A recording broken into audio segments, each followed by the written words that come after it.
एक बार फिर सारे परिवारों का जो इस स्थान पर बैठे हुए हैं और जितने भी हमारे साथ में ऑनलाइन के माध्यम से जुड़े हुए, एक बार फिर सबों का स्वागत है। और मसीह में सारे लोगों को नमस्कार। और प्रभु का मैं हृदय की गहराइयों से धन्यवाद करता हूं कि प्रभु की अनुग्रह, प्रभु की दया से परमेश्वर के वचन सीखने और सिखाने का अनुग्रह प्रभु ने मेरे जीवन में जोड़ा है। इसलिए महान प्रभु का मैं धन्यवाद करता हूँ। साथ साथ में सारे परिवारों का भी मैं ईश्वर को धन्यवाद करता हूँ कि आपने वचन को सुनने के अपने बहुमूल्य समय को दिया है। मैं विश्वास करता हूँ कि प्रभु अपने वचनों के निमित्त आपके जीवन को आशीषमय करेगा। आमीन। Hallelujah, hallelujah. तो मेरे प्रियो, 2 दिन की मीटिंग में हमने जो सीखा उसमें नूह के साथ परमेश्वर की वाचा, हमने वाचा के विषय में सीखा ना।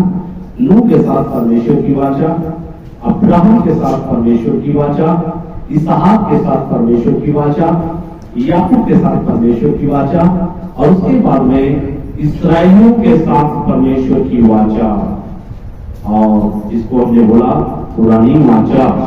और आज हम सीखेंगे नई वाचा, जिसको बोला गया है सारे मनुष्य जाति के साथ परमेश्वर की वाचा। सारे मनुष्य जाति के साथ परमेश्वर की वाचा, जिसको बोला गया है नई वाचा। वाचा क्या है? परमेश्वर और उनके बच्चों के बीच पवित्र समझौता है। पवित्र समझौता है। नई वाचा, नई वाचा पुरानी वाचा से भी अच्छी वाचा है। नई वाचा पुरानी वाचा से भी अच्छी वाचा है। पुरानी वाचा किसको दिया गया? इस्राएलियों को दिया गया। पुरानी वाचा किसके लिए है?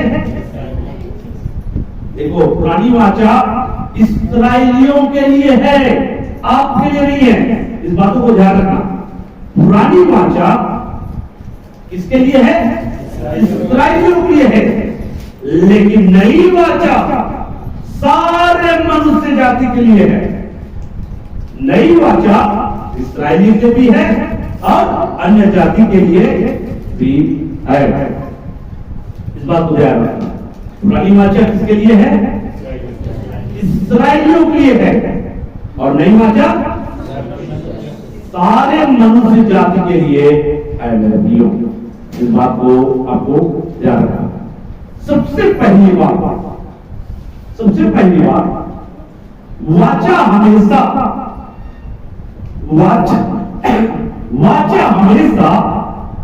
प्रतिज्ञाओं के सहारे बांधी जाती है।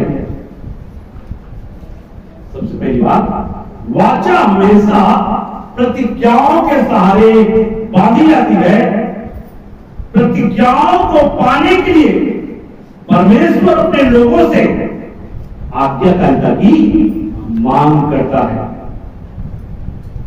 अब यहां पर वाचा कैसे मांगा जाता है? प्रतिज्ञाओं के सहारे। और उस वाचा में जो आशीष है, उस आशीष को अनुभव करने के लिए परमेश्वर किसकी मांग करता है? आज्ञाकारिता की मांग। इसका मतलब है वाचा में जो आशीष है, वो आशीष अगर पाना है तो आज्ञा का पालन करना है। इसलिए परमेश्वर जो है, नूह को जब वाचा दिया, नूह के साथ जब परमेश्वर वाचा बांधा, तो उनको भी आज्ञाकारिता की, उनसे भी आज्ञाकारिता की मांग की। अब्राहम के साथ भी जब वाचा बांधा, तो उनसे भी आज्ञाकारिता की मांग की। इसहाक के साथ भी परमेश्वर वाचा बांधा, उससे भी आज्ञाकारिता की मांग की। और याकूब के साथ भी परमेश्वर वाचा बांधा, तो उससे भी आज्ञाकारिता की मांग की। और जब परमेश्वर पुरानी वाचा इस्राएलियों के साथ में बांधा, तो उसमें भी इस्राएलियों से 3 प्रकार की व्यवस्था को पालन करने की मांग की देखिए हमने सीखा पिछले समय 3 प्रकार की व्यवस्था मैंने आपको बता दिया। अब जो नहीं वहां है वो उससे क्या होंगे, अनजान रहेंगे। 3 प्रकार की व्यवस्था मैंने आपको बताया और तीनों प्रकार की व्यवस्था इस्राएलियों के लिए थी। और परमेश्वर ने इस व्यवस्था को किस लिए दिया था, व्यवस्था क्यों दिया था, इसको हम नए नियम में सीखेंगे। साथ में व्यवस्था का उद्देश्य क्या था, ये मैं नया नियम से भी बताने का कुछ प्रयास करूंगा। ठीक है, तो ये समझ में आ गया। दूसरी बात, पुरानी वाचा प्रतिज्ञाओं के सहारे बांधी गई थी। पुरानी वाचा प्रतिज्ञाओं के सहारे बांधी गई थी, लेकिन नई वाचा उत्तम प्रतिज्ञाओं के सहारे बांधी गई है। समझ में आया? पुरानी वाचा प्रतिज्ञाओं के सहारे बांधी गई थी, लेकिन नई जो वाचा है वो उत्तम प्रतिज्ञाओं के सहारे बांधी गई है।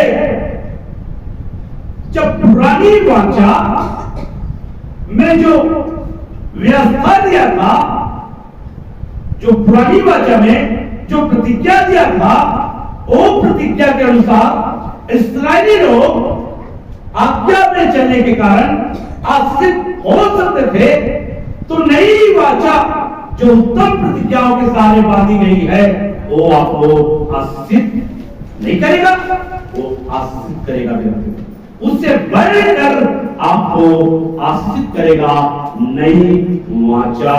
लेकिन नई वाचा किसके सहारे बांधी गई है, उत्तम प्रतिज्ञाओं के सहारे बांधी गई है। और इसको आपको समझना जरूरी है। इब्रानी की पुस्तक 8:6 में देखो यहां पर लिखा हुआ है, उन याजकों से बढ़कर सेवा यीशु को मिली। सेवा किसको मिला है, यीशु। उन याजकों से बढ़कर मतलब पुरानी वाचा में याजकों को जो सेवा दिया गया था, और उनकी सेवा क्या था, पार्थिव। उनकी सेवा क्या था, पार्थिव। पुरानी वाचा में जो याजकों को सेवा दिया गया था, वो सेवा क्या था, पार्थिव। क्योंकि वह और भी उत्तम वाचा का मध्यस्थ ठहरा। देखो यीशु मसीह जो है और भी उत्तम वाचा का मध्यस्थ ठहरा। इसलिए नई वाचा जो है पुरानी वाचा से भी अच्छी वाचा है, और इसको आपको समझना बहुत जरूरी है। जो और उत्तम प्रतिज्ञाओं के सहारे बांधी गई है।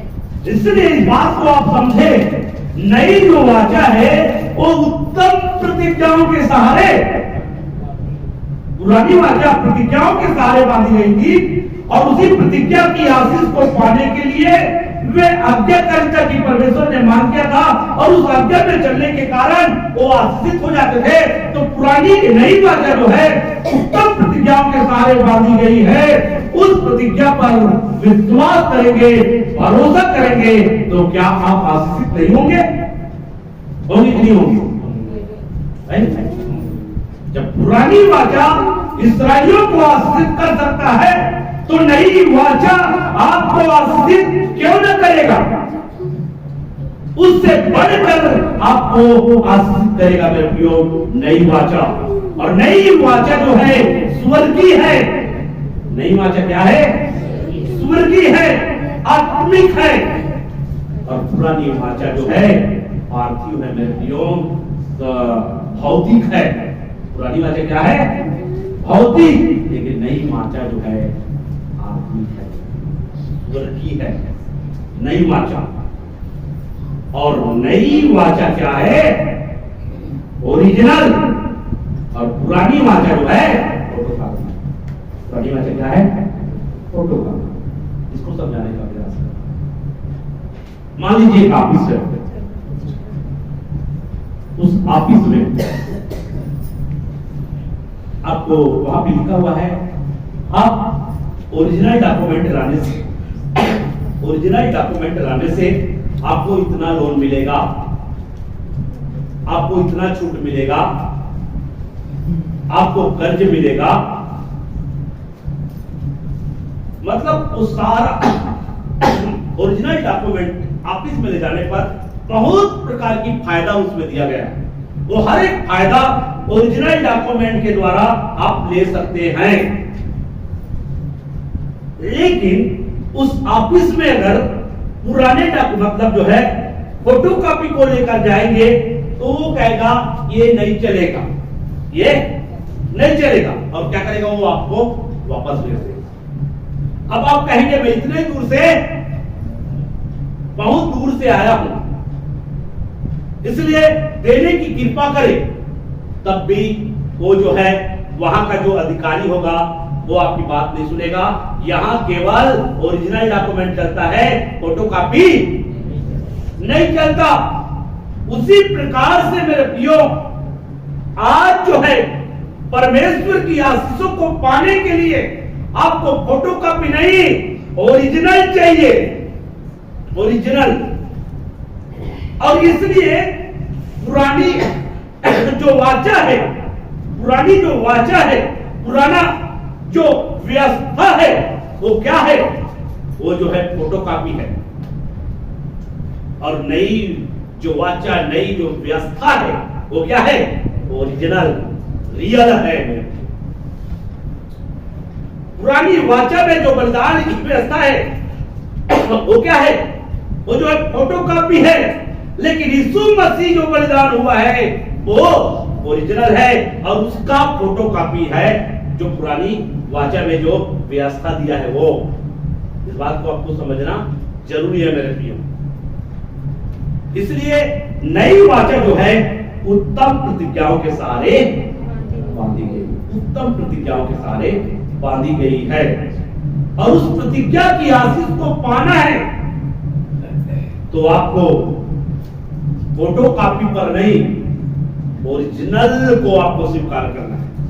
फोटोकॉपी को लेकर चलेंगे, अब वो जो उत्तम प्रतिज्ञाओं के सहारे जो वाचा बांधा गया है, उस वाचा की आशीष आपको नहीं मिलेगा मेरे प्रियो।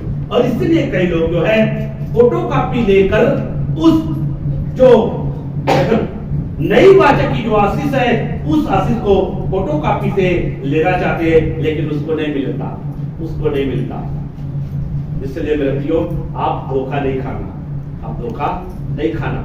मैं इसको इसलिए बता रहा हूं, फोटोकॉपी में इससे जोड़ रहा हूं, फोटोकॉपी काम में नहीं आएगा। आपको रियल डॉक्यूमेंट प्रस्तुत करना पड़ेगा। नई वाचा को विश्वास के साथ आपको स्वीकार करना पड़ेगा। नई वाचा में जो प्रतिज्ञाएं हैं उनको विश्वास से आपको स्वीकार करना पड़ेगा। परमेश्वर पर भरोसा और विश्वास रखना पड़ेगा। और नई वाचा में जो आपको व्यवस्था और नियम दिया है, उस व्यवस्था और नियम के अनुसार आपको चलना होगा, तब आशीष को आपको पाना होगा। बाइबल में देखें, जब गलाती की पत्री आप पढ़ेंगे तो वहां पर अन्य दूसरा सुसमाचार आया है मेरे प्रियो। और दूसरा सुसमाचार मसीह की देह को क्या करता है? बिगाड़ता है। अगर दूसरे सुसमाचार पर मन लगाओगे तो मसीह का देह क्या होगा? तुम इतने जल्दी फिर कर अन्य सुसमाचार पर मन लगाने लगे हो, ऐसा पौलुस कहता है, जबकि दूसरा सुसमाचार है ही नहीं। ऐसा क्यों कहता है? आप लोग जो है गलाती की पत्री बहुत ही गंभीरता से पढ़ना, आपको समझ में आएगा। साथ साथ में उसमें जो परिचय जो होता है, जब बाइबल पढ़ते हैं, उसका बाइबल पढ़ कोई भी बाइबल जैसे पढ़ते हैं, बाइबल पढ़ने से पहले कुछ पैराग्राफ में शुरू में कुछ लिखा रहता है, उसको पढ़ते हो कि नहीं पढ़ते हो? आप लोग पढ़ते हो? हाँ। तो गलाती की पत्री जब आप पढ़ेंगे, तो गलाती की पत्री जब पढ़ेंगे, उसमें जो स्टार्टिंग में जो लिखा है, परिचय दिया है, उसको आप पढ़े। गलाती की पत्री को समझना है। और गलाती की पत्री को आपको समझने के लिए मेरे प्रियो, आप लोग समझ पाते कि नहीं समझ पाते? गलाती की पत्री आप लोग कितने लोगों को पढ़े हैं? सब पढ़े हैं गलाती की पत्री? समझ में आया गलाती की पत्री? गलाती की पत्री समझ चुके हैं कि नहीं समझ चुके हैं? अगर नहीं समझे मेरे प्रियो तो आप धोखा खाएंगे, कोई भी आपको धोखा देगा। लेकिन गलाती की पत्री अगर आप समझ गए तो कोई भी आपको धोखा नहीं दे पाएगा, धोखा नहीं दे पाएगा।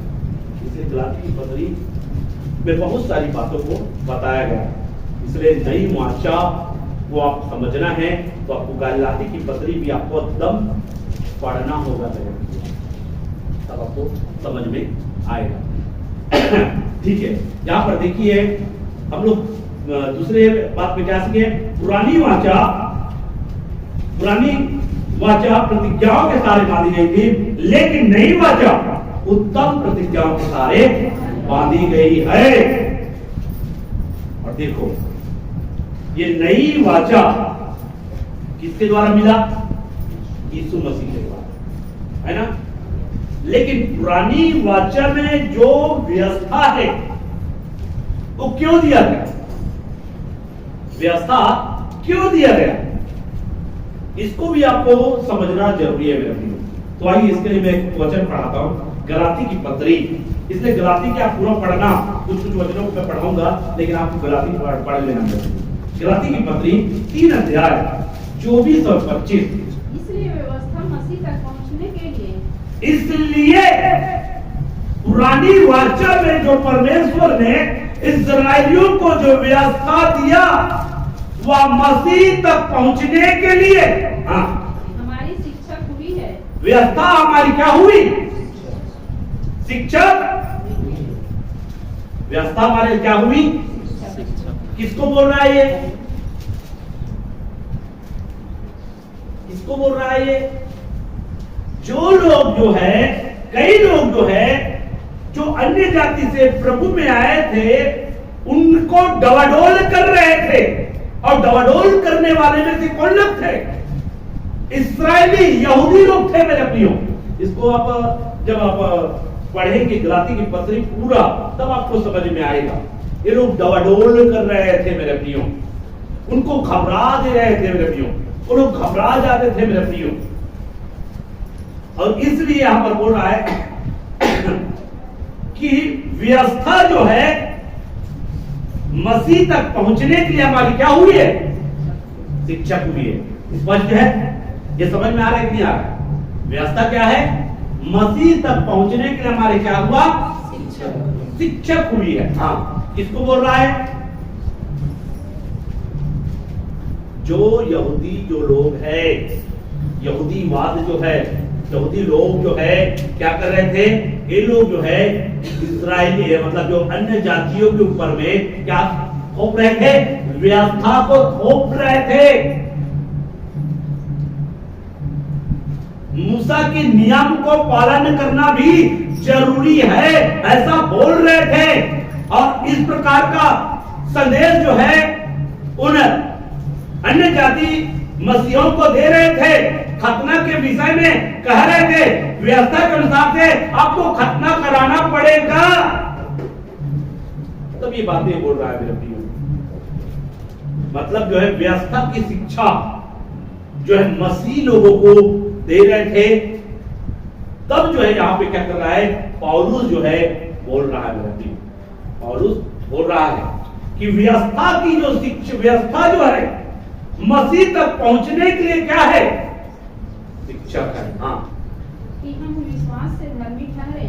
हम विश्वास से धर्मी ठहरे। परंतु जब विश्वास आ चुका, देखो हम किसके द्वारा धर्मी ठहरे? क्या व्यवस्था के द्वारा धर्मी ठहरे? क्या व्यवस्था अगर धर्मी ठहरा देता, व्यवस्था के द्वारा मनुष्य अगर पूर्ण धर्मी ठहरता तो यीशु मसीह को आने की जरूरत नहीं पड़ता। इस बात को आप समझे। व्यवस्था के द्वारा व्यक्ति पूर्ण से धर्मी नहीं ठहर सकता था, इसलिए बार बार उनको बलिदान करना पड़ता था। बार बार बलिदान करना पड़ता था। इसलिए यहाँ पर बताया जा रहा है। आप पढ़िए। परंतु जब विश्वास आ चुका, जब विश्वास आ चुका, विश्वास मतलब जो है जब यीशु मसीह आ चुका और जब यीशु मसीह पर विश्वास करते हैं, हाँ, तो हम अब शिक्षा के अधीन अधीन न रहे। अब शिक्षा के, इसका कहने का मतलब है हम व्यवस्था के अधीन न रहे, क्योंकि हम किसके द्वारा धर्मी ठहरे हैं? नई वाचा में एक व्यक्ति जो है यीशु पर विश्वास करने से क्या कहता है? धर्मी ठहरता है। और व्यवस्था के अनुसार से उस समय बहुत सारे लोग जो है व्यवस्था के अनुसार से धर्मी ठहरना चाहते थे, जबकि व्यवस्था के अनुसार से धर्मी ठहर ही नहीं सकते, क्योंकि व्यवस्था के द्वारा पाप की पहचान होती है। और व्यवस्था क्यों दिया गया, इसको भी आपको समझना होगा मेरे भाइयों। परमेश्वर ने व्यवस्था, इस्राएलियों को व्यवस्था क्यों दिया, इसको भी समझना जरूरी है मेरे भाइयों। जब अब्राहम के साथ परमेश्वर वाचा बांधा, जब नूह के साथ, इसहाक के साथ, याकूब के साथ परमेश्वर वाचा बांधा, तो मनुष्य जो है, इस्राएली लोग जो है क्या किए? पाप पे पाप करते रहे, जिसके कारण से वो जो है उनको जो है क्या दिया गया? व्यवस्था दिया गया, ताकि अपराध से बचे। जब तक व्यवस्था नहीं था तब तक पाप पाप है, व्यवस्था आने के बाद पाप जो है अपराध बन जाता है। इसको सब जानते हो कि जानते हो? पाप क्या हो जाता है? अपराध बनता है। अपराधी कब कहलाता है? एक व्यक्ति जो है, जो कानून है, जो संविधान है, संविधान जो दिया गया है, वो संविधान आने से, वो एक व्यवस्था है, भारत की एक व्यवस्था, संविधान, उस संविधान को तोड़ेंगे, उस संविधान का उल्लंघन करेंगे, तब क्या कहलाएंगे? अपराधी कहलाएंगे। पाप और अपराध अंतर। पाप जो है किसको बोलेंगे?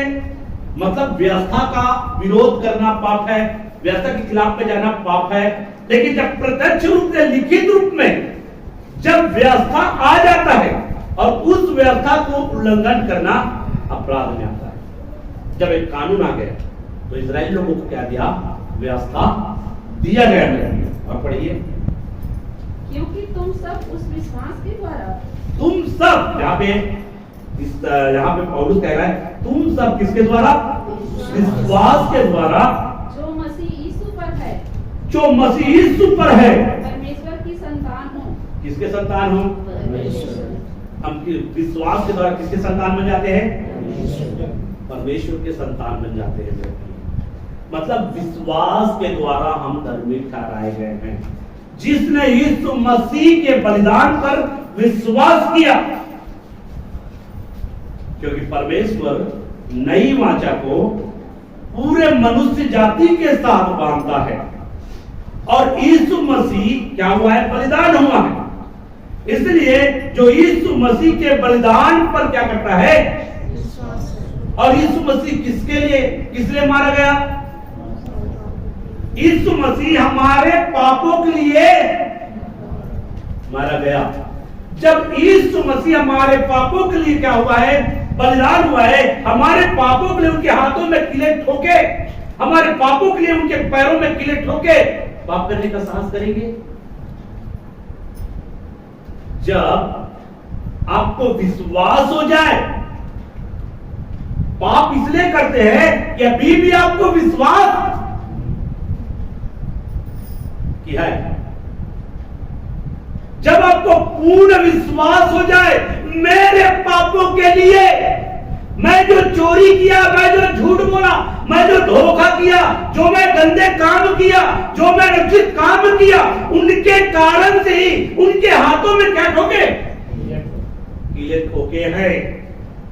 जब मुझे विश्वास हो जाएगा मेरे पापों की सजा उसने लिया है, ताकि मैं उस पर विश्वास करके धर्मी बनूं, और धर्मी जब बना दिया विश्वास के द्वारा, तो क्या हम पाप करें? पाप करें क्या? पाप करने का साहस होगा?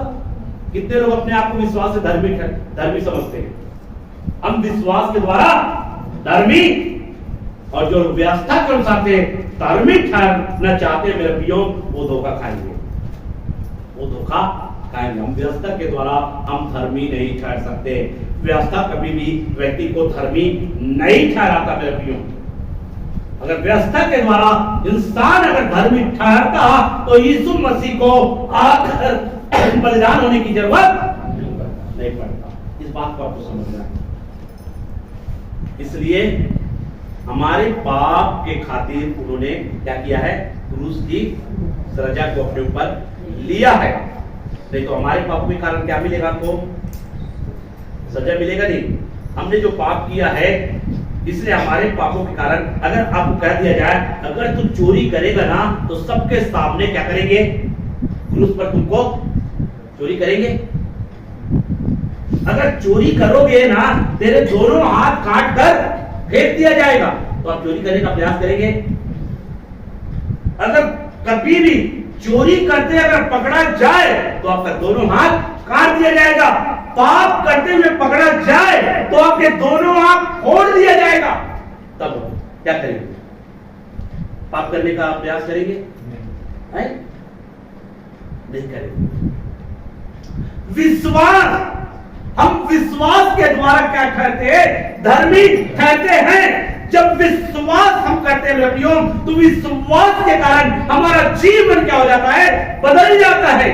हमारा जीवन क्या हो जाएगा, बदल जाएगा मेरे प्रियो। जब पौलुस, अगर पौलुस क्या कहता है, पौलुस का जीवन कैसे बदला, जब वो यीशु पर क्या किया, विश्वास किया। क्या आपका जीवन जब विश्वास करते हैं आपका जीवन बदल जाता है?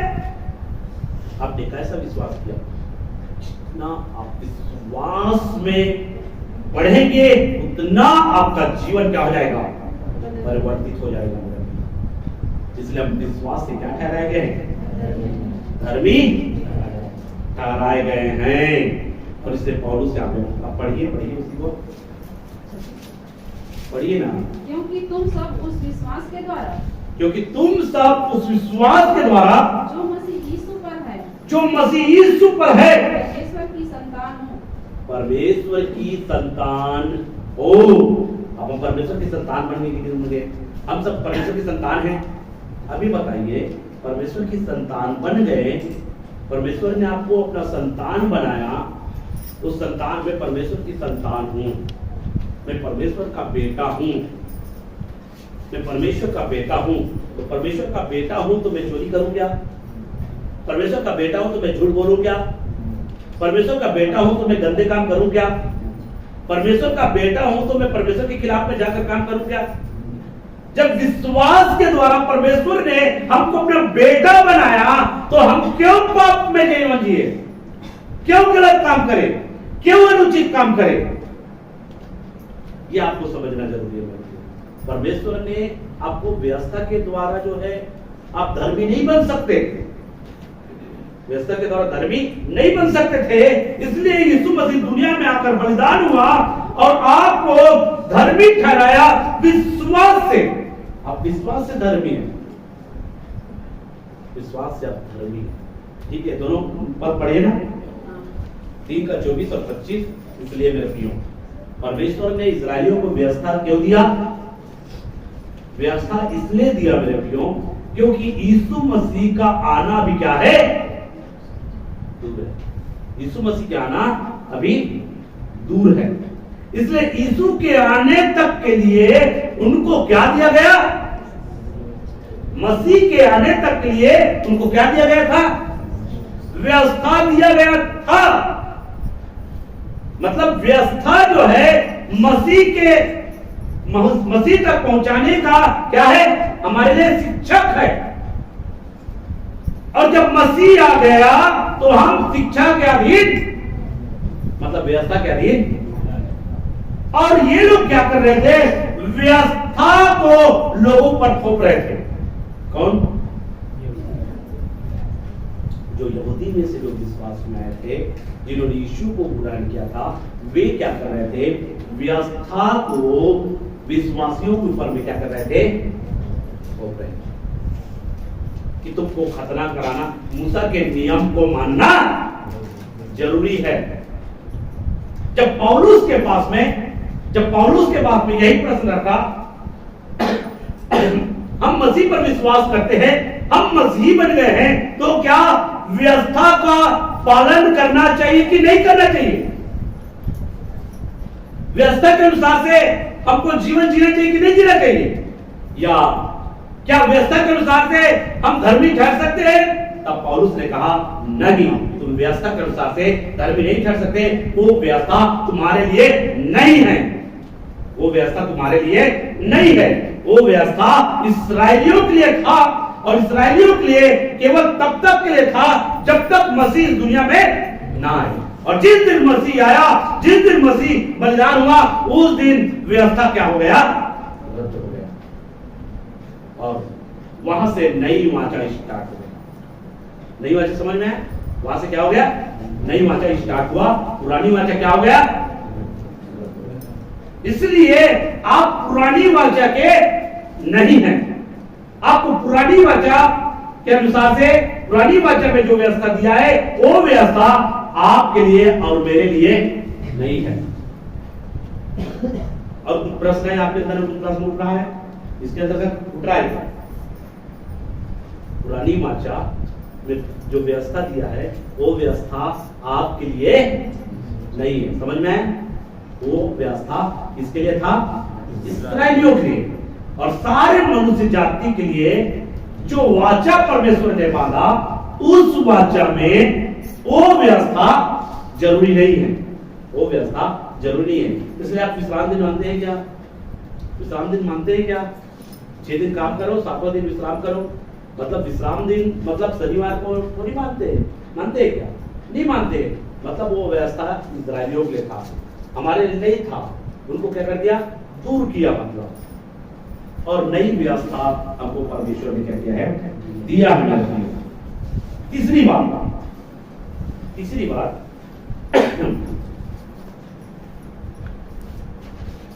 पुराने नियम में लिखना चाहे तो विचार करिए, या तो सुनना चाहे तो सुने, में बोल रहा हूं, उसको ध्यान पूर्वक सुनना है। पुराने नियम में यिर्मयाह भविष्यवक्ता और यहेजकेल भविष्यवक्ता, पुराने नियम में यिर्मयाह भविष्यवक्ता और यहेजकेल भविष्यवक्ता, ये दो भविष्यवक्ता जो है नई वाचा के विषय में भविष्यवाणी की थी। नई वाचा के विषय में भविष्यवाणी की थी। कौन कौन भविष्यवाणी की थी? यिर्मयाह भविष्यवक्ता और यहेजकेल भविष्यवक्ता। नई वाचा के विषय में क्या किया था? भविष्यवाणी किया। पुराने समय काल में, पुराने नियम में ये दो भविष्यवक्ता है जिन्होंने नई वाचा के विषय में क्या किया है? भविष्यवाणी कर रहा है। लेकिन ये लोग किस वाचा में थे? पुरानी वाचा में थे। और पुरानी वाचा के समय काल में इन्होंने क्या किया है? नई वाचा के विषय में भविष्यवाणी किया है। और क्या भविष्यवाणी किया है? कि भविष्य में परमेश्वर अपनी प्रजा के साथ नई वाचा, और जब परमेश्वर नई वाचा बांधेगा तो पुरानी वाचा को क्या कराएगा? व्यर्थ कराएगा। मतलब नई पुरानी वाचा को, पुरानी व्यवस्था को क्या करा देगा? व्यर्थ कराएगा। जब नई वाचा परमेश्वर क्या करेगा? बांधेगा। तो यही बातें यहाँ पे बताया जा रहा है। पढ़िए यिर्मयाह की पुस्तक 31 अध्याय 31 से 34 तक। हाँ,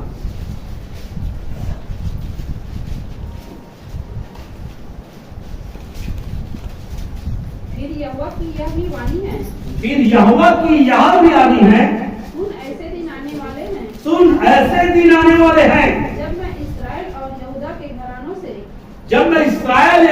के घरानों से नई वाचा बांधूंगा। यहाँ पे कहा है नई वाचा बांधूंगा। किसके साथ में? इस्राएल और यहूदा के घराने से क्या करूंगा? नई वाचा बांधूंगा। वह उस वाचा के समान न होगा। देखो, नई वाचा जो है पुरानी वाचा के समान नहीं होगा। नई वाचा जो है पुरानी वाचा के समान ना होगा। जो मैंने उनके पुरखाओं से, जो किससे बांधा था? उनके पुरखाओं से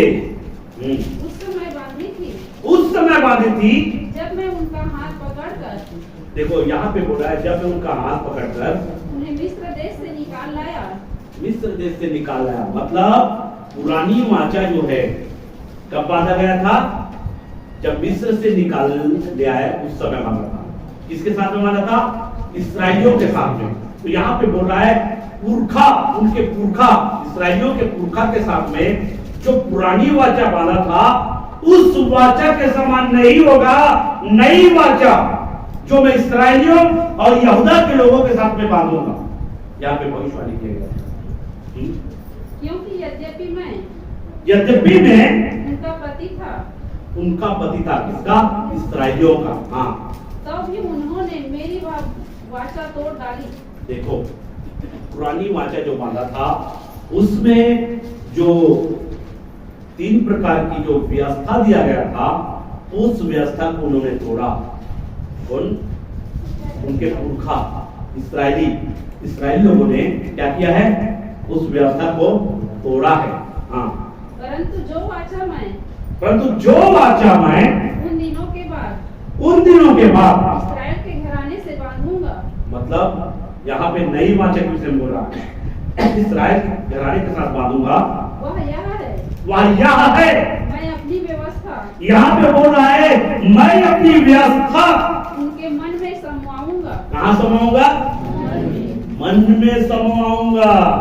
नई वाचा में परमेश्वर अपनी व्यवस्था कहाँ समाएगा? आपके मनों में समाएगा।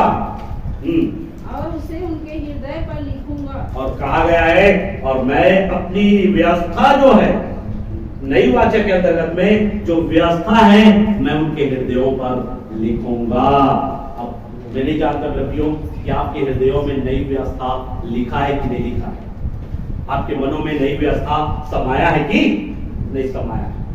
लेकिन यहाँ पे बाइबल स्पष्ट रूप से बोलता है कि नई वाचा में मैं क्या करूंगा?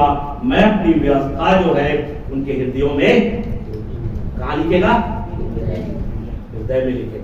और तुम्हारे मनों में क्या करेगा? समाएगा। हाँ, और मैं उनका परमेश्वर ठहरूंगा। अब यहाँ पे क्या कर रहा है? और मैं उनका परमेश्वर ठहरूंगा और वे मेरी प्रजा ठहरेंगे। और वे मेरी क्या ठहरेंगे? प्रजा ठहरेंगे। इसलिए जितने लोग यीशु मसीह पर विश्वास करते हैं, उनके बलिदान पर विश्वास करते हैं, तो नई वाचा के अंतर्गत में परमेश्वर अपनी व्यवस्था को क्या करेगा? उनके हृदयों में लिखेगा और उनके मनों में समाएगा। क्योंकि परमेश्वर उनको क्या दिया है? पवित्र आत्मा। क्या दिया है? पवित्र आत्मा दिया है कि नहीं दिया है? ये बताइए, आप लोग पवित्र आत्मा पाए कि नहीं पाए? पाए कि नहीं पाए? कितने लोगों को डाउट है कि मैं पवित्र आत्मा नहीं पाया, मेरे अंदर में पवित्र आत्मा नहीं है? ऐसा कितने लोगों को डाउट है? हाथ उठा लीजिए जिसको डाउट है। मेरे प्रियो, जो यीशु को अपना प्रभु करके ग्रहण करता है, जो सच्चे दिल से यीशु मसीह को स्वीकार कर लिया है, उसके अंदर पवित्र आत्मा है। तुम परमेश्वर की मंदिर हो। और इसलिए मेरे प्रियो, नई वाचा में क्या करता है? जो यीशु पर विश्वास करता है, भरोसा करता है, उनको जो है अपनी प्रजा कहता है, वो उनकी प्रजा है। अब मेरे प्रियो, नई वाचा के अंतर्गत में ना यहूदी रहा, ना यूनानी रहा, ना अन्य जाति रहा, सब नई वाचा के अंतर्गत में मसीह में तीनों क्या है? एक है। सब एक हो जाते हैं। अब ना कोई यहूदी रहा, ना यूनानी। नई वाचा में मेरे प्रियो, हम सब क्या हो जाते हैं? एक हो जाते हैं। कोई अलग जाति नहीं होता। न तो साहू होता है, न तो निषाद होता है, न मानिकपुर होता है, न वर्मा होता है। मसीह में सब एक हो जाते हैं। मसीह नई वाचा के अंतर्गत में मेरे प्रियो, अगर आप जाति देखते हैं मेरे प्रियो, तो अभी भी जो है आप जो है पुरानी बातों में अभी भी फंसे हुए हैं। जो आपके पुरखा के द्वारा जो व्यवस्था और नियम दिया गया है, उस नियम के अधीन है मेरे प्रियो, उस शिक्षा के आप अधीन में हैं। समझ में आया? नई वाचा के अंतर्गत में रखियो, आप जो है आज देखो नई वाचा के अंतर्गत में लोग क्या करते हैं पता है? लोगों के अंदर में क्या है? परमेश्वर अपनी व्यवस्था और अपना क्या करेगा? अपना व्यवस्था अपने के हृदयों में और आपके मनों में क्या करेगा? समाएगा। और आपको पवित्र आत्मा दिया गया है मेरे प्रियो। और उसके अंतर्गत में आज क्या होता है, मतलब आज लोग जो है, नहीं भाई मैं साहू हूं तो साहू के साथ, निषाद हो तो निषाद के साथ में, ये जाति हो तो ये जाति के साथ में, ऐसा। लेकिन अगर नई वाचा के अंतर्गत में उपयोग यहूदी और अन्य जाति दोनों को क्या किया, मसीह के द्वारा हम सब क्या हो जाते हैं, एक हो जाते हैं। अब हम क्या है, मसीह है। अब ना कोई यूनानी रहा ना कोई यहूदी रहा, परंतु हम सब क्या हैं, तो हमको ये जाति चाहिए, ये जाति चाहिए, कहां से आ गया, कहां से आया, रानी जो आपके पूर्वजों के द्वारा जो आपको शिक्षा में बांध कर दिया, उसी शिक्षा को आप उठाकर चल रहे हैं। जैसे यहूदी लोगों को व्यवस्था दिया गया, वैसे ही अन्य जाति में से आया है, उनको भी क्या दिया गया है, उनको भी कुछ दिया गया है। इनको परमेश्वर के द्वारा दिया गया, तो उनको सरकार ने दिया होगा। कौन दिया है, यहूदी लोगों को कौन दिया, यहूदी लोगों को व्यवस्था कौन दिया, बोलो ना जी, परमेश्वर। यहूदी लोगों को व्यवस्था कौन दिया, परमेश्वर दिया, मूसा के द्वारा। तो अन्य जातियों को जो चलने का तरीका, जो शिक्षा, नियम, विधि, उसको कौन दिया होगा, कोई ना कोई दिया होगा ना। और परमेश्वर की व्यवस्था के खिलाफ में जितने भी बातें है वो करते हैं, उनको क्या दिया, शैतान दिया। कुछ परमेश्वर की बातों को लेकर चला, कुछ परमेश्वर के खिलाफ में लेकर चला, उनको कौन दिया है, उनको शैतान ने दिया है। कुछ बातें परमेश्वर की है, कुछ बातें शैतान की है। उनका वेद तो वही दिया, अपने वेद के अनुसार से वो लोग क्या किए, शिक्षा लाया मेरे प्रियो। अब सोचिए, जब हम मसीह में आए, नई वाचा में मसीह ने हम सबों को एक किया। अब हम क्या है, हम सब क्या है, मसीह में एक है। अब आप कौन है, आप कौन है, आप यीशु में विश्वास के द्वारा आप एक धर्मी हैं। आप क्या है, धर्मी हैं। तो एक धर्मी दूसरे धर्मी के साथ में विवाह बंधन में बन सकते हैं कि नहीं बन सकते हैं। तो बीच में जाति कहां से आया, नई वाचा में ऐसा नहीं है। नई वाचा में साफ रीति से लिखा हुआ है, ना हम यहूदी है ना यूनानी है। और जो लोग उसमें फंसे हुए मेरे प्रियो, वो नई वाचा को अभी तक नहीं समझ पाए, नहीं समझ पाए। उसी प्रकार से यहूदी लोग भी मसीह की देह को क्या कर रहे थे, बिगाड़ रहे थे। मसीह की देह को कोई दूसरा सुसमाचार, अन्य सुसमाचार नहीं है। आज भी देखो, हर एक व्यक्ति, नहीं भाई जितना हो सके हमारा जाति का मिल जाए, जाति का मिल जाए, जाति का मिल जाए। पवित्र आत्मा क्या कहता है, पवित्र आत्मा जो आपको दिया है वो क्या कहता है, उसकी आपने सुना है। जो पवित्र आत्मा के चलाए करता है वो परमेश्वर की, ऐसा लिखा है कि नहीं लिखा है, नहीं लिखा है। जो पवित्र आत्मा की चलाए चलता है वो परमेश्वर की संतान है। तो आप किस आत्मा की चलाए चलोगे, क्या पवित्र आत्मा ने ऐसा कहा कि आप ऐसा करो, ऐसा करके पवित्र आत्मा की शिक्षा में क्या बोला, पवित्र आत्मा ने कहा अब तुम ना तो यहूदी हो और ना यहूदी हो ना यूनानी हो, मसीह में तुम क्या हो, एक हो, तुम मसीह हो। तो मसीह में तुम सब एक हो, तो जाति आड़ में क्यों ला रहे हो, जाति आड़ में क्यों ला रहे हो। वो न्याय के दिन परमेश्वर से पूछे ना आपको, न्याय के दिन परमेश्वर कहां से पाया शिक्षा, किसने आपको शिक्षा दिया, आप कहां से पाए शिक्षा, किसने आपको शिक्षा दिया। क्या नई वाचा की शिक्षा ऐसा है, अब किस शिक्षा के अनुसार से चल रहे हो मेरे प्रियो।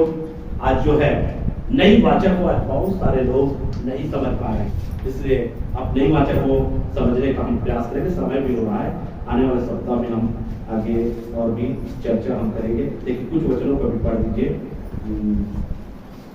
2 वचन पढ़ेंगे। यशायाह की पुस्तक 36 अध्याय 36।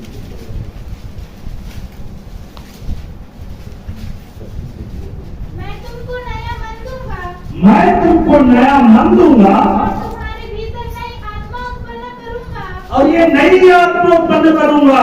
हाँ, और तुम्हारे देह में से पत्थर का हृदय निकालकर तुमको मांस का हृदय दूंगा। कैसा हृदय दूंगा? मांस का हृदय दूंगा। हाँ, मैं अपना आत्मा तुम्हारे भीतर देकर मैं अपनी आत्मा तुम्हारे भीतर देकर ऐसा करूंगा कि तुम मेरी विधियों पर चलोगे। देखो नई वाचा में क्या बोल रहा है? तुम मेरे विधियों पर चलोगे और मेरे नियमों को मानकर और मेरे नियमों को मानकर उनके अनुसार करोगे। ये काम कौन करेगा? आप नहीं करेंगे, ये काम परमेश्वर करेगा। जो करेगा कौन करेगा? आप कुछ नहीं, जो करेगा सब परमेश्वर करेगा। तेरे हृदय में अपनी नियम को वही लिखेगा, अपनी व्यवस्था को वही लिखेगा मेरे प्रियो, वही आपको कराएगा, वही आपको कराएगा। यहां पर ये नई व्यवस्था है, पुरानी व्यवस्था नहीं, नई व्यवस्था के विषय में बातें कर रहा है। और आज बहुत सारे लोग जो है पुरानी व्यवस्था के अनुसार से अपने आप को धर्मी बनाना चाह रहे हैं। धोखे में पुरानी व्यवस्था हमारे लिए क्या? पुरानी व्यवस्था में क्या क्या है? बलिदान की विधि है। पुरानी व्यवस्था में क्या क्या है? पुरानी व्यवस्था में देने के विषय में बताया है। पुरानी व्यवस्था में दशमांश के विषय में बताया है। पुरानी व्यवस्था में बताया है। नई व्यवस्था में देने के विषय में क्या बताया है? नई व्यवस्था में बताया है, नई व्यवस्था में जो है अपनी आमदनी के अनुसार से लोगों को देना सीखना है। नई वाचा अपनी आमदनी के अनुसार से बताया गया है। वो दशवांश से बढ़कर भी हो सकता है, दशवांश से कम भी हो सकता है। और उसमें नई व्यवस्था में नई वाचा के अंतर्गत में मेरे प्रियो एक और बात बोला गया है। नई वाचा जब स्टार्टिंग में प्रेतों के काम की पुस्तक जब आप पढ़ेंगे तो वहां पर देखिए कैसा उनके जीवन परिवर्तन आया है। अपना संपत्ति बेचकर क्या करते थे? प्रेतों के चरणों में डालते थे। और प्रेत लोग क्या करते थे? हर एक के जरूरत के अनुसार उनको क्या करते थे? नई वाचा का चलने का तरीका अलग है, पुरानी वाचा का अलग है। इसलिए नई वाचा को भी आपको समझना जरूरी है। उसमें एक और वचन मैंने बोला था नई वाचा के अंतर्गत में, प्रार्थी का पुस्तक 6:6 पर मैंने महत्वपूर्ण बात बोला था। नई वाचा का जो वचन की शिक्षा पाता है, जो वचन की शिक्षा पाता है वह सब अच्छी वस्तुओं में, वह सब अच्छी वस्तुओं में सिखाने वाले को भागी करे। यहाँ भी लिखा है सिखाने वाले को भागी करे। ये नई वाचा का संदेश है मेरे प्रियो, नई वाचा की शिक्षा है मेरे प्रियो। बाइबल आपको नई वाचा की शिक्षा में एक और चीज महत्वपूर्ण बात बोलता है, जितना मन में ठाने उतना ही दान करे, उतना ही दान करे। दूसरों को देखकर नहीं, दबाव में आकर नहीं, हर्षपूर्वक क्या करना?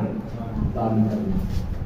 जब तक हर्ष नहीं, आप जो है मैंने पिछले दिन बात बोला था, अगर हर्ष आपके अंदर नहीं है, 1 रुपया भी यहां नहीं देना, 1 रुपया भी नहीं देना। हर्षपूर्वक दान परमेश्वर क्या करता है? ग्रहण करता है। इसलिए मैं भी नई वाचा के अंतर्गत में एक वचन आप पढ़ेंगे, वहां पे लिखा हुआ है, अगर तुम्हारी धार्मिकता शास्त्रीय और फरीसियों से बढ़कर न हो तो तुम किसी रीति से परमेश्वर के राज्य में प्रवेश नहीं कर सकते। अब यहाँ धार्मिकता बोला गया है, इसका मतलब शास्त्रीय और फरीसी की धार्मिकता क्या था? बोलो, शास्त्रीय और फरीसी की धार्मिकता क्या था? पुरानी व्यवस्था के अनुसार से क्या करते थे वो लोग? वास करते थे। मैं वास करता हूं और बराबर दशवांश देता। ये क्या है? उसकी धार्मिकता है। किसकी? शास्त्रीय और फरीसी की। तो किस व्यवस्था के अनुसार से है? पुरानी वाचा में जो व्यवस्था दिया है वो व्यवस्था के अनुसार से वो कार्य करता है। जो इजरायलियों के लिए है वो भी इजरायली है।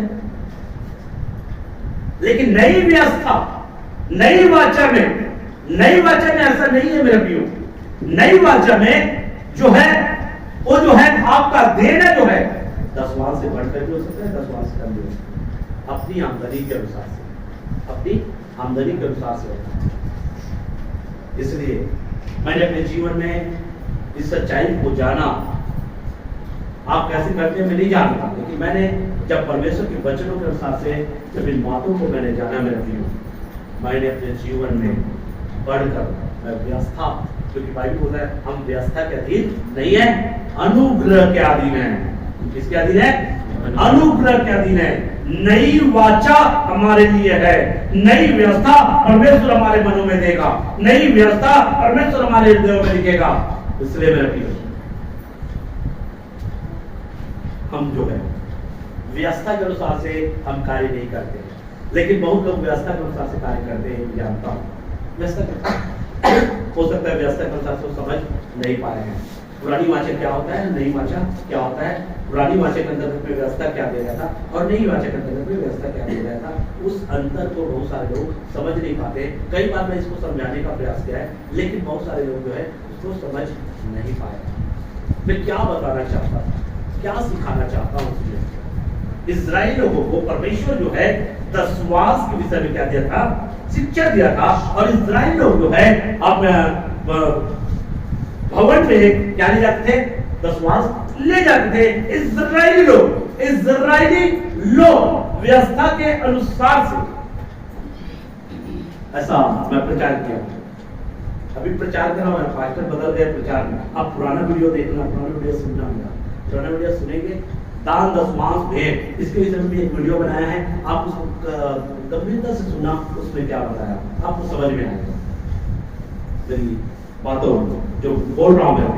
इसलिए पुरानी वाचा की जो व्यवस्था है, उस व्यवस्था को पालन करने का अगर प्रयास कर रहे हैं, अगर उस व्यवस्था के अनुसार से अगर मैं धर्मी बनना चाहते हैं, एक अच्छा जीवन जीना चाहते हैं, एक अच्छा व्यक्ति बनना चाहते हैं मेरे प्रियो, तो आप जो है क्या हो जाएंगे, मतलब जो है नई वाचा से क्या हो जाएंगे, दूर हो जाएंगे। नई वाचा से क्या हो जाएंगे, दूर हो जाएंगे। नई वाचा आपके जीवन में कार्यकारी नहीं होगा, पुरानी वाचा के अधीन आपको नहीं होना है। ठीक है, आइए एक वचन पढ़ लीजिए, इब्रानी की पुस्तक 8 अध्याय 7 से 12। 8 अध्याय 7 से 12।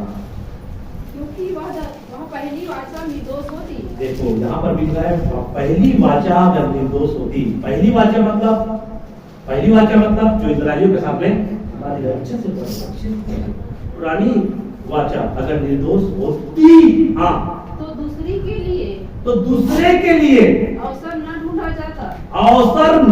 जाता।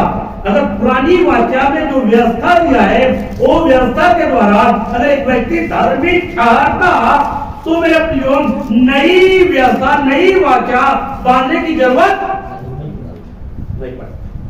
आ रहा है समझ में, है कि नहीं है? नहीं आ रहा? पढ़ो उसको पढ़ो। क्योंकि वह पहली वाचा निर्दोष होती। पहली वाचा में जो व्यवस्था दिया है, वो व्यवस्था अगर आपको निर्दोष ठहराता, उस व्यवस्था के द्वारा अगर धर्मी बनते पूर्णति से, तो दूसरी के लिए अवसर न ढूंढा जाता। तो दूसरी वाचा के लिए अवसर नहीं ढूंढा जाता। हाँ, पर वह उन पर दोष लगाकर कहता है, पर वह उन पर, उस पुरानी वाचा पर, उस पुरानी व्यवस्था पर दोष लगाकर यह कहता है, प्रभु कहता है, देखो वे दिन आते हैं, मैं इस्राएल के घराने के साथ और यहूदा के घराने के साथ नई वाचा बांधूंगा। क्या बोल रहा है? नई वाचा बांधूंगा। हाँ, यह उस वाचा के समान न हो। यहाँ पे भी उसकी दोहरा रहा है, इब्रानी करेगा, वह उस वाचा के समान न होगा जो मैंने उनके बाप दादों के साथ उस समय तक बांधी थी, जब मैं उनका हाथ पकड़कर उन्हें मिस्र देश से निकाल मिस्र देश से निकाल लाया, क्योंकि वे मेरी वाचा पर स्थिर न रहे, वे मेरी वाचा पर स्थिर न रहे, इसलिए मैंने उनकी सुधि न ली। उनकी सुधि नहीं ली। प्रभु यही कहता है। प्रभु यही कहता है। फिर प्रभु कहता है कि फिर प्रभु कहता है कि जो वाचा मैं उन दिनों के बाद, जो वाचा मैं उन दिनों के बाद इस्राएल के घराने के साथ बांधूंगा, इस्राएल के घराने के साथ बांधूंगा, वह यह है कि वह यह है कि मैं अपनी व्यवस्था को उनके मनों में डालूंगा, किसमें? मनों में डालूंगा। हाँ, और उसे उनके हृदय पर लिखूंगा, और उसे उनके हृदयों पर लिखूंगा। हाँ, और मैं उनका परमेश्वर ठहरूंगा, यहाँ पर कहता है मैं उनका परमेश्वर ठहरूंगा, और वे मेरे लोग ठहरेंगे, वे मेरे लोग ठहरेंगे, और हर एक अपने देश वाले को, और हर एक अपने देश वालों को, और अपने भाई को यह शिक्षा न देगा शिक्षा न देगा कि तू प्रभु को पहचान, तू प्रभु को पहचान। क्योंकि छोटे से बड़े तक यहाँ पर नई वाचा के अंतर्गत में छोटे से बड़े तक सब मुझे जान लेंगे, सब परमेश्वर को जान लेंगे, उनकी व्यवस्था को जान लेंगे, उनकी बातों को जान लेंगे।